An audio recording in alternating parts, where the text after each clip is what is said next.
Thank you very much. We have some very exciting news today. We have numerous fronts are being covered. Before we do that, Will give me certain proclamations. We'll sign them, and you'll hear a little bit about them. Will, please. Yes, sir. First, we have for your signature 5 official designations of special envoys. The first is Mr. Steve Witkoff, who's actually in the room to be your Middle East envoy.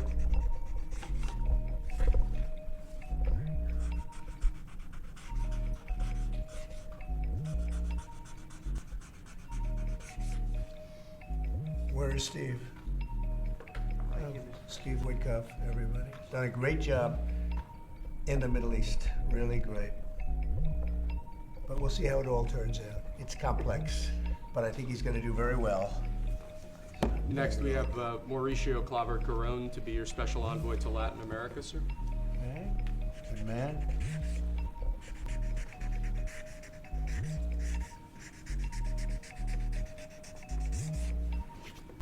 Thank you, sir. Next, we have retired General Keith Kellogg to be your special envoy on Russian-Ukraine issues. We've made a lot of progress on Russia, Ukraine. We'll see what happens, but a lot of progress has been made. We're going to stop that ridiculous war.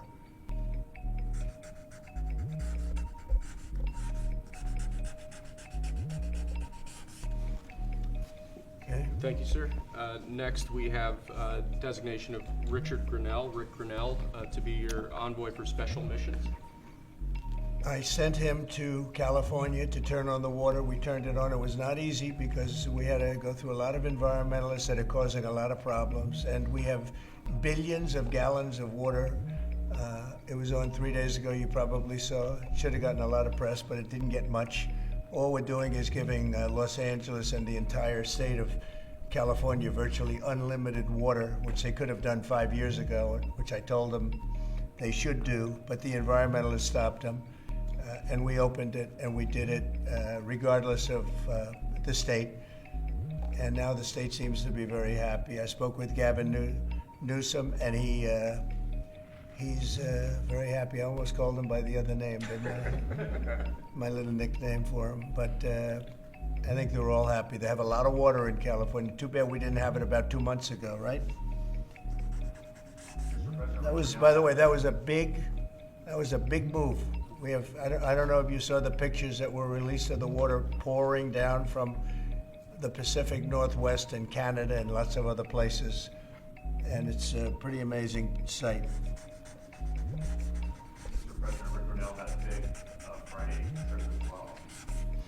He had a very big Friday trip, you're right. We'll talk about that. He's a good man, Rick. Lastly, sir, we have a designation of Mark Burnett as your special envoy to the United Kingdom. You know who Mark Burnett is? I figure he should be good. He's certainly done a great job. Friend of mine and very talented guy. We have very talented people working for us. I'll hold that one up because Mark gets so much television. We'll hold it up, right? He'll be thrilled to see it. He's going to do a good job. Thank you, sir. Next, your administration has smashed records for appointing large numbers of highly qualified, capable people at all levels of the federal government. These are 28 sub-cabinet level officials being appointed to a number of different departments and agencies. Some of them are quite important positions like departmental general counsels, but these are people who have been pre-vetted and have received your approval previously. Very good.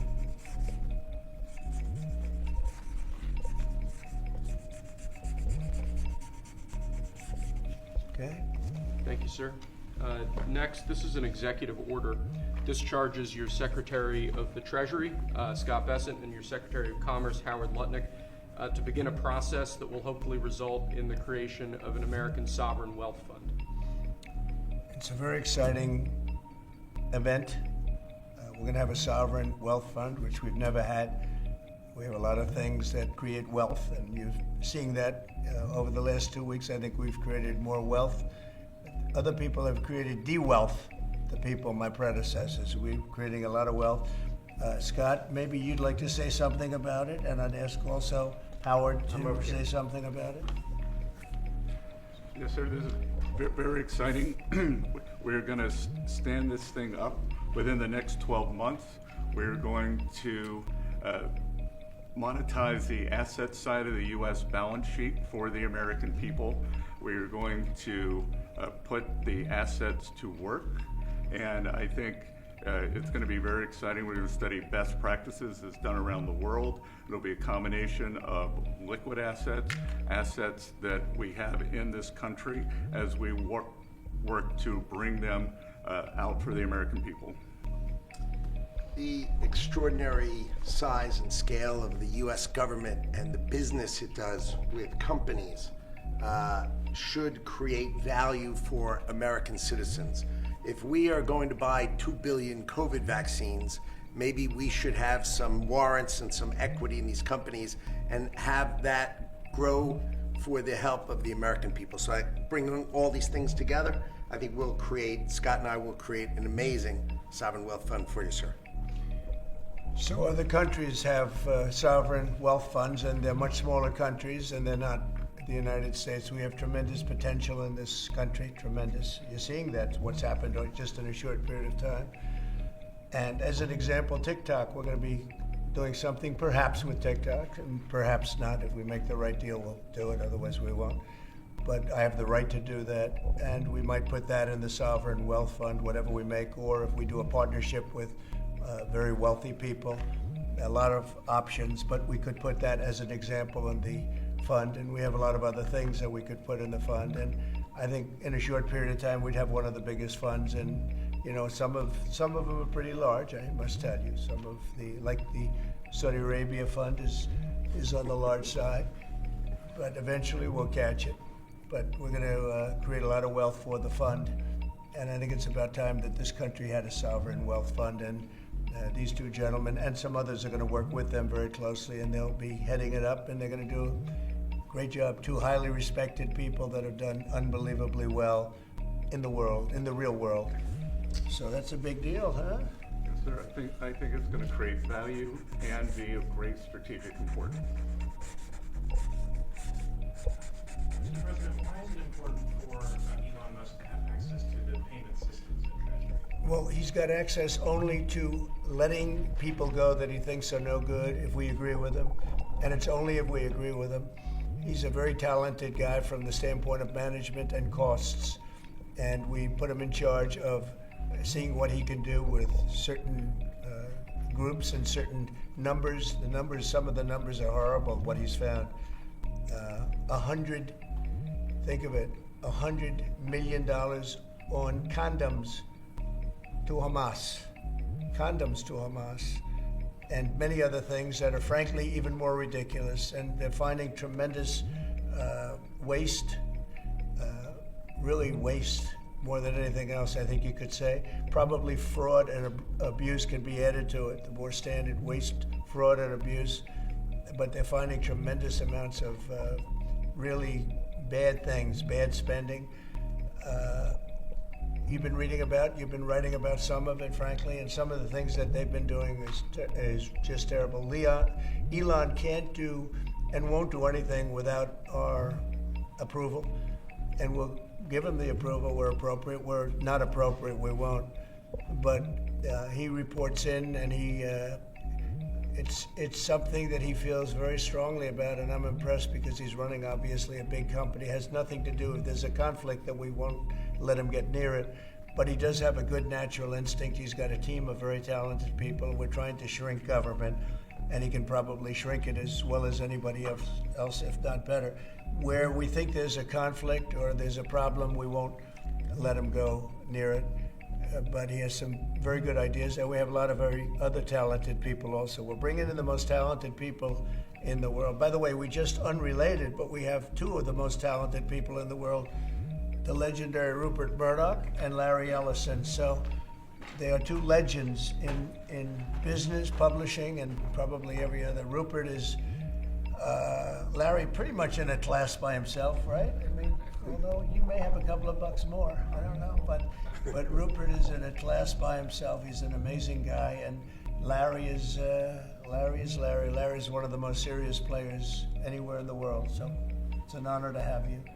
This has nothing to do with you people, but they're here, and I thought it would be appropriate. I'm sure you didn't recognize them. They're all going crazy. They're saying, what are they doing here?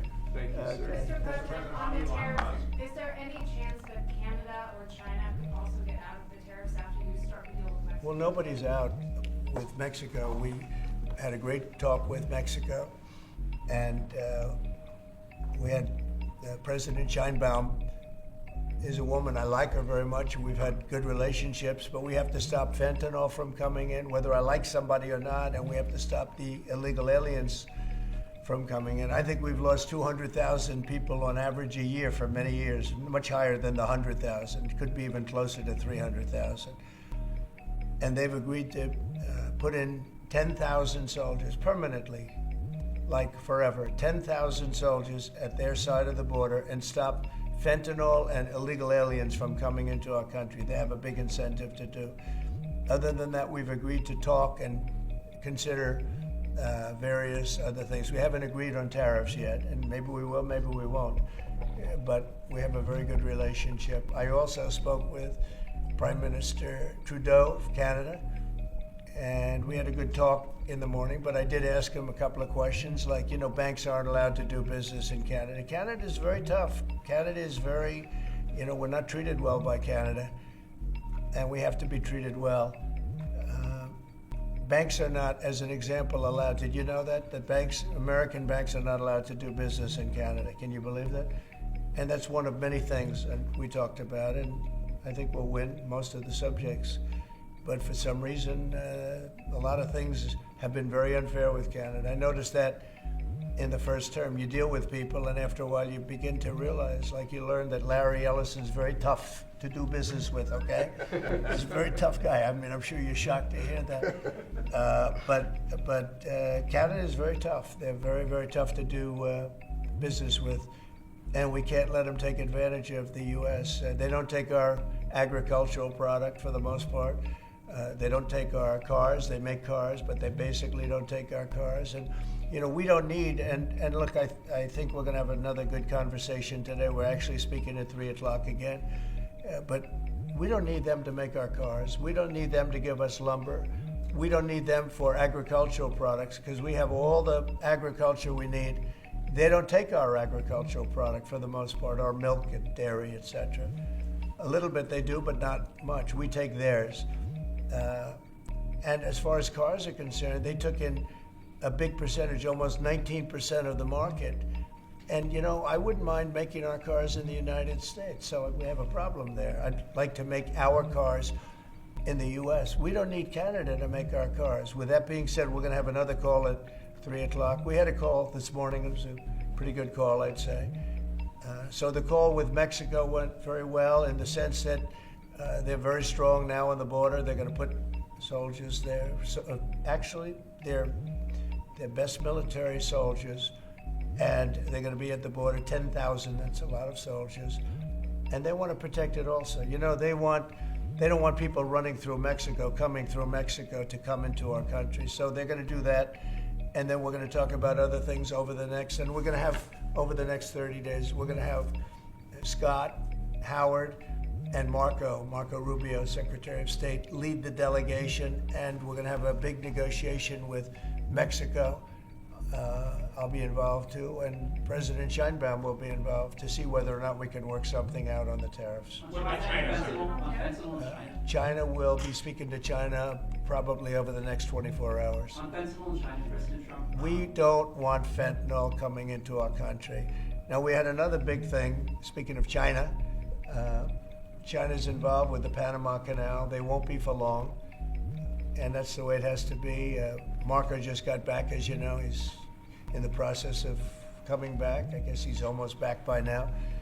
And he had a very long conversation with the leader of Panama, the respected man, and some others, the entire leadership group. And we're trying to work a deal on the Panama Canal. The Panama Canal was given foolishly years ago it shouldn't have been happened, years ago to Panama by Jimmy Carter and the group.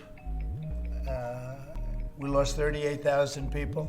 building the Panama Canal, like one of the great wonders of the world. It's the biggest job we've ever built, the biggest project we've ever built in this country, dollar-wise and every other way. 38,000 people died, Americans, all men, just about, laborers and construction people that went to Panama. The mosquito got them. Between mosquito and snakes, we lost 38,000 people. It was the most expensive project ever built by the United States. The biggest, most expensive project we ever built 110 years ago. If you bring it up to now, it would have been the equivalent of $2 trillion. The most expensive we ever built, and we gave it away for $1, okay? We gave it away essentially for nothing. And we either want it back, or we're gonna get something very strong, or we're gonna take it back. And China will be dealt with. And we didn't give that to China, we gave it to Panama. We shouldn't have given it to Panama, but Panama, as you know, has violated the agreement, totally violated the agreement. So that's in the process right now, but they did have a very good meeting with the head of Panama.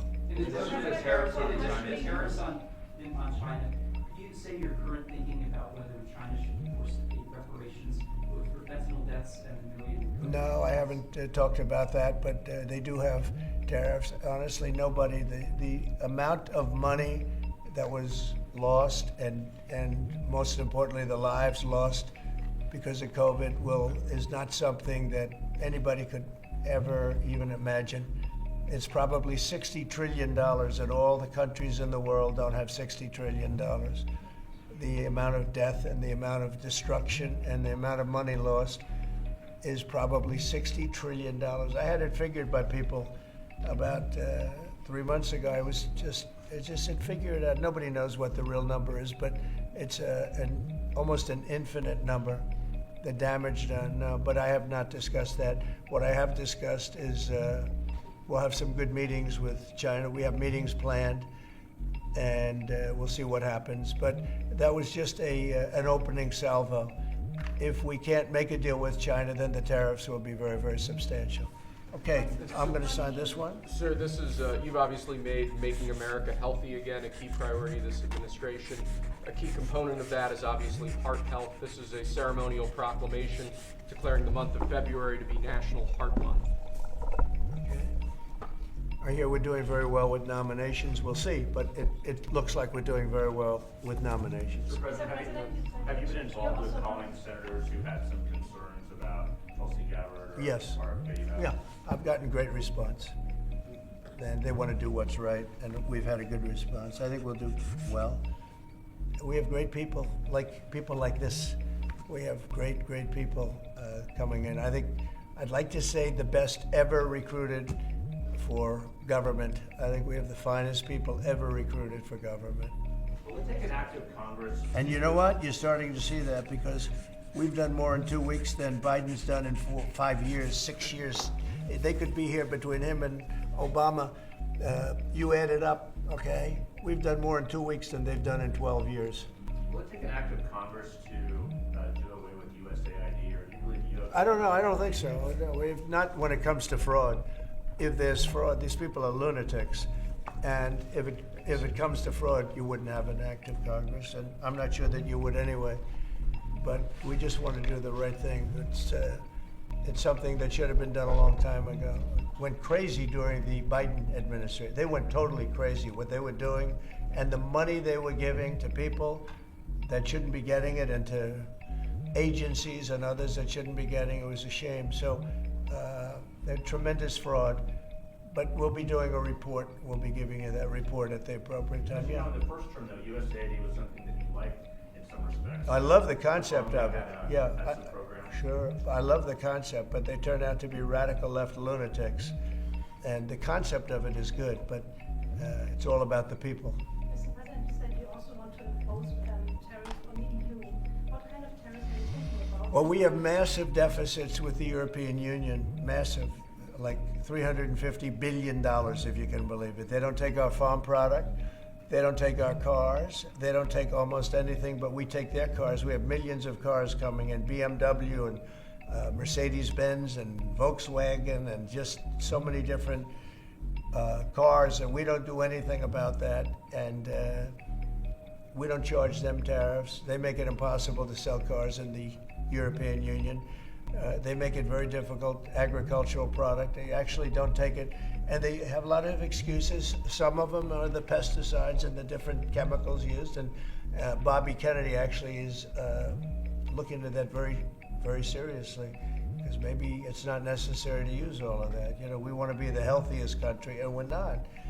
We spend more money on food than anybody else in terms of its creation, but we're not the healthiest country. So maybe there is something to the fact that we shouldn't be using so much chemical, and maybe that'll stop. But Bobby Kennedy is the one, because he is not a believer in all of the things we have done, and neither are the Europeans. So we'll see what happens. But they use it as an excuse not to buy our product. And I asked a couple of the leaders, I don't want to use names, but how many Chevrolets or Fords do you see in the middle of Munich?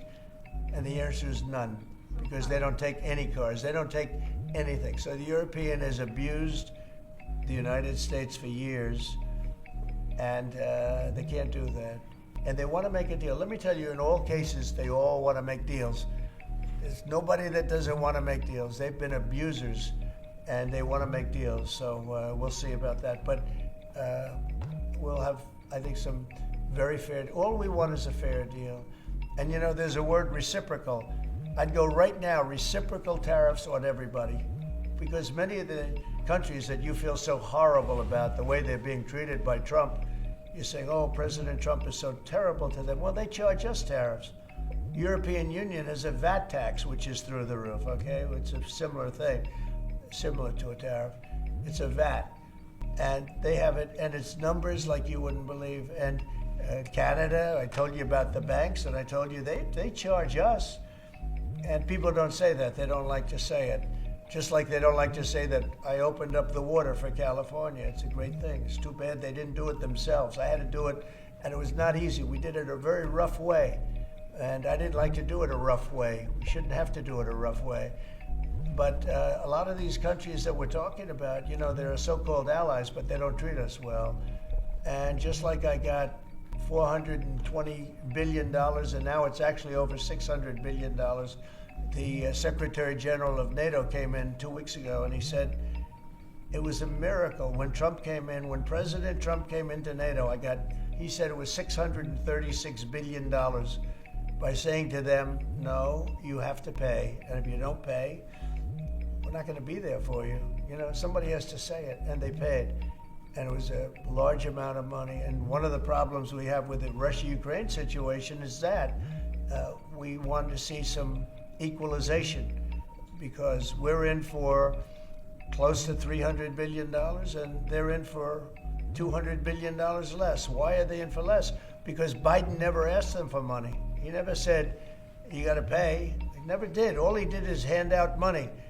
So we're talking with them right now, and we're actually working some deals right now, so we have some guarantees and some other things to keep that whole situation to go, really going. I mean, going. We're telling Ukraine they have very valuable rare earth. We want what we put up to go in terms of a guarantee. We want a guarantee. We're handing them money hand over fist. We're giving them equipment. European is not keeping up with us. They should equalize. And look, we have an ocean in between. They don't. It's more important for them than it is for us. But they're way below us in terms of money. And they should be paying at least equal. They should really be paying much more than us, but let's say equal to us. And they're billions and billions of dollars below. So we're looking to do a deal with Ukraine where they're going to secure what we're giving them with their rare earth and other things. Mr. President, they took a deal with Mexico this morning. Was that partially related to the market reaction and the criticism from Mr. Murdoch's own newspaper? He called it the dumbest trade war on the editorial page on Saturday. I'm going to have to talk to him. Market reaction or concern about, I've been right over the Wall Street Journal many times, I will tell you.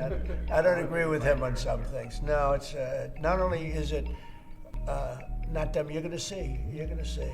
Every single one of those countries is dying to make a deal. You know why? Because they're ripping us off really badly.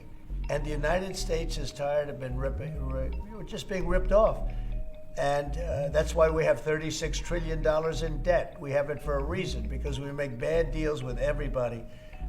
And we don't allow that anymore. So the Wall Street Journal is wrong, because very simply, every single country that you're writing about right now is dying to make a deal, because the deals they have right now are so good, and so good for them, and so profitable for them. You didn't know that Canada didn't allow our banks. You didn't know all of these different things. And I think in the end, you're going to see that either very, very substantial tariffs are going to be paid by them, or they're going to make some kind of a deal. Sorry, did Mexican President Sheinbaum? Did what? Did you blink this morning? There was no blinking. No, she's a wonderful woman, but she did agree to 10,000 soldiers on the border. I would say that's a lot. Would you say that's pretty good? 10,000 soldiers on the border? Sir, And the 10,000 soldiers are going to keep illegal aliens out, and they're going to keep them out, seriously out, and otherwise they're going to have a big penalty. Mexico's going to be penalized. They're not going to come through Mexico anymore, and they're not going to let the fentanyl come in from China. And China hopefully is going to stop sending us fentanyl, and if they're not, the tariffs are going to go substantially higher. Sir, just to clarify what you said about Ukraine earlier, the rare earths, is that something you want them to give the rare earths to the United States? Yeah. I want to have security of rare earth. We're putting in hundreds of billions of dollars. They have great rare earth, and I want security of the rare earth. And they're willing to do it. Sir, you mentioned earlier that On Canada, when you talk to Justin Trudeau again, is there anything he can give you at 3 p.m. when you talk again to also I don't know. pause, I don't know. like you said with Mexico? I don't know. We have big deficits with Canada, like we do with all countries. I mean, I look at some of the deals made, I say, who the hell made these deals? They're so bad. But with Canada, I have a talk with him, and you maybe know or maybe not. We're going to meet again or talk again at 3 o'clock, right after my next meeting, and we'll see what happens. I can't tell you what's going to happen. You mentioned that he could agree to change your mind on the tariffs. Well, we can always, look, what I'd like to see, Canada become our 51st state. We give them protection, military protection. We don't need them to build our cars. I'd rather see Detroit or South Carolina or any one of our, Tennessee, any one of our states build the cars. They could do it very easily. We don't need them for the cars. We don't need them for lumber. We don't need them for anything. We don't need them for energy. We have more energy than they do. We don't need them for energy. So I say, why are we doing this? Why are we willing to lose between $100 billion and $200 billion a year? We don't need them. As a state, it's different. As a state, it's much different. And there are no tariffs. So I'd love to see that, but some people say that would be a long shot. If people wanted to play the game right, it would be 100% certain that they'd become a state. But a lot of people don't like to play the game because they don't have a threshold of pain. And there would be some pain, but not a lot. The pain would be really there. So we're going to meet again by phone at 3 o'clock, and we'll let you know what On it is. Israel, President Trump, you're very unique with Benjamin Netanyahu. Coming in tomorrow. Yes, you've mentioned in the past you're concerned about Israel being too small geographically. Would you support annexation of parts of the West Bank by Israel? Well, I'm not going to talk about that. It certainly is a small, it's a small country in terms of land. See this pen, this wonderful pen? My desk is the Middle East. And this pen, the top of the pen, that's Israel. That's not good, right? You know, it's a pretty big difference. I use that as an analogy. It's pretty accurate, actually. It's a pretty small piece of land. And it's amazing that they've been able to do what they've been able to do when you think about it. There's a lot of good, smart brain power, but it is a very small piece of land, no question about it. Mr. President, you said earlier that Elon Musk is doing everything with your success. So is there everything that he has done thus far with the home agencies, shutting off access, getting access to federal payments, that all has you're okay with all of that? For the most part, yeah. If there was something that didn't have my okay, I'd let you know about it really fast. And you think there's some areas where you wouldn't let him work because he has conflicts of interest? If there was no, I haven't seen that. and he would know not to do it. So we haven't had that yet. But if there was a conflict, we would let him work at that area. Earlier you said with regard to Panama that you were to make a deal, or the U.S. is going to take it. How long do they have to make that sort of deal, and are they still leaving on the table? We're going to meet with Panama on Friday at about 3:30 in the afternoon by phone, and maybe there'll be some representatives that, here or there. But we're going to be talking to Panama on Friday, essentially.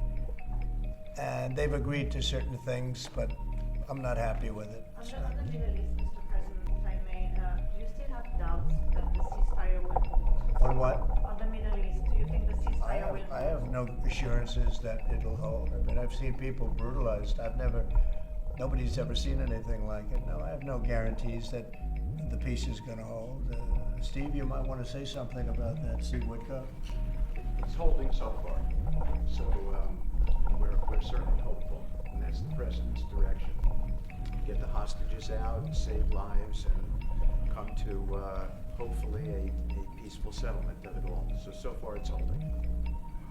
Mr. President, on a different topic, questionnaires have been going out to FBI agents across the country who were involved potentially in the investigation. Do you believe anyone involved at any level should be fired, sir? Well, I think the FBI was a very corrupt institution, and I'm a victim of it in a true sense. I was able to beat it, but other people have been treated horribly. I think the FBI had a great reputation. I think its reputation was really damaged badly, as is DOJ. Look at what they've done in terms of weaponization. Look at what they've done to a political opponent. Probably got me elected by what they did. Or I think I was doing well anyway, but they might have got me elected. But you know what? We have to have pristine, beautiful, perfect law enforcement. And what we want to do, and Cash is the one to do it. He's the one guy that is going to do it. We have to bring the reputation of the FBI. We have to bring the fact of the FBI back to what it could be. Not even to what it was, even better than it ever was. Because who would have thought that the FBI could have been corrupted like they were corrupted? Who would have thought that would have happened? Who would have thought they would have been used to go after, political opponents, essentially, but me being the number one, and so many other things beyond that. And they've been hurt very badly, and we'll see what happens. But Cash is the one to do it, and I hear he's doing very well. Cash will straighten it out. We have great confidence that we can make the FBI great again. Okay, one or two more and we'll be done. Say it? Tulsi Gabbard. Yeah, I think Tulsi's going to be doing okay. I'm not sure. I can't guarantee anything, but she's liked by so many people, especially people in the military and law enforcement. She has a little bit of trouble with some senators over her thoughts on Edward Snowden. I know Snowden, you've mentioned in the past you're thinking about pardoning him. Are you still, and what do you think about that? No, I don't talk about it right now. I just, people feel very differently. Some people think he should be pardoned, and some people think it would be a terrible thing to do. But I don't get involved in that. Mr. President, what are you discussing with Mr. Murdoch and Mr. Ellison? Just respect. I have great respect for Rupert Murdoch. I disagree with him a lot of times with the Wall Street Journal, but that's all right. We've disagreed before, and I'm sure they didn't have any idea what they were talking about, because already you see what's happening. Look at Colombia. Look at what happened with that. Everybody said that with Colombia it was going to be a disaster. In 1 hour, everything was settled. You know why? Tariffs. Without tariffs, they wouldn't have been the same way. They would not have treated me the way they treated me, which was extremely nicely. And I don't want to use countries, I don't want to use names, but tariffs are very powerful, both economically and in getting everything else you want. Tariffs for us, nobody can compete with us because we're the pot of gold. But if we don't keep winning and keep doing well, we won't be the pot of gold, and then tariffs won't be so good for us. But when you're the pot of gold, the tariffs are very good. They're very powerful, and they're going to make our country very rich again. Thank you very much, everybody. Thank you. I don't know. Thank you, Fred. How is the market?